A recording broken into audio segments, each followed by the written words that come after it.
মানুষের মধ্যে একটা বিশেষত্ব আছে, আর তা হলো সে সর্বদাই ভাবে যে সে সবার মধ্যে শ্রেষ্ঠ।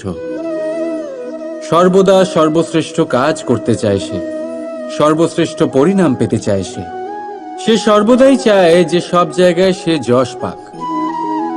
কিন্তু যখন প্রশ্ন ওঠে প্রেমের, তখন প্রেম মানুষের থেকে অনেক উচ্চ স্থানে বিরাজ করে।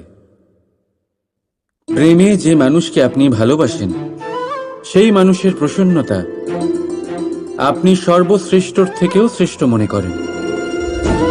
সেই ব্যক্তির কাছে হেরে গেলে মনে তিক্ততা নয়, ঠোঁটের কোণে হাসি আসে।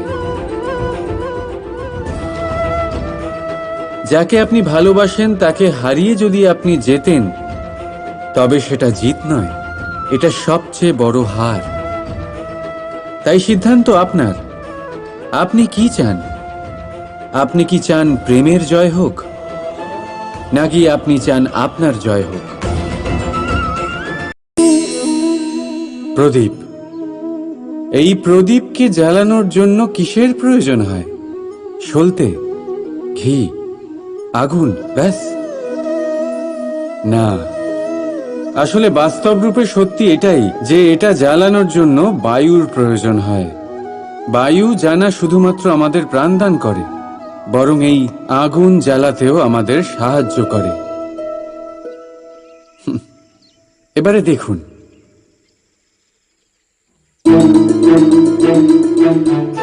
দেখলেন যে বায়ু এই আগুন জ্বালাতে সাহায্য করলো, সেই বায়ুই এটা নিভিয়ে দিল। শুধু সেই বায়ুর গতি একটু বেশি ছিল, তাই না?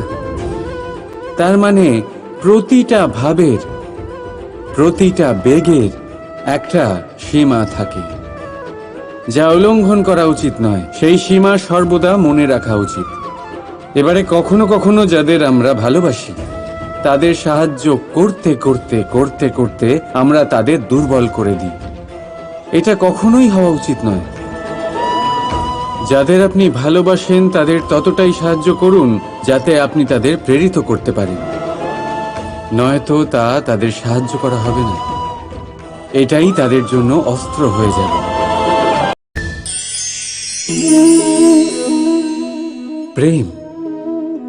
দাদা আমাকে সর্বদাই জিজ্ঞেস করেন যে কানাই, এই প্রেম আসলে ঠিক কি?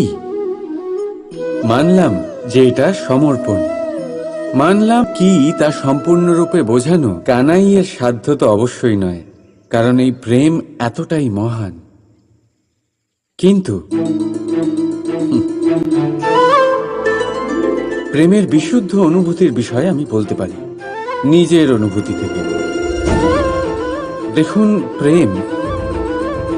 প্রেম হলো সেই রং যা জীবনে মধু ভরে দেয়। প্রেম সেই ভাবনা যা মুহূর্তের মধ্যে মুখে হাসি এনে দেয়। প্রেম সেই ফুল যা মনের বাগান ভরিয়ে রাখে। প্রেম সেই চিন্তা যা মুহূর্তের মধ্যে আপনাকে সংসারের সবচেয়ে সম্পন্ন ব্যক্তি করতে পারে। এই প্রেম হলো তাই যা তপ্ত মরুভূমিতে আপনাকে জীবিত রাখতে পারে। এই প্রেম তাই যা আপনার আত্মাকে তৃপ্ত করে। এই প্রেম হলো তাই যা আপনার মুখে হাসি এনে দেয়, যেমন এখন এই মুহূর্তে রাধা আমার মুখে নিয়ে এসেছে। অদ্ভুত এই প্রেম। তাই আসুন আর ভালোবেসে বলুন, রাধা রাধা।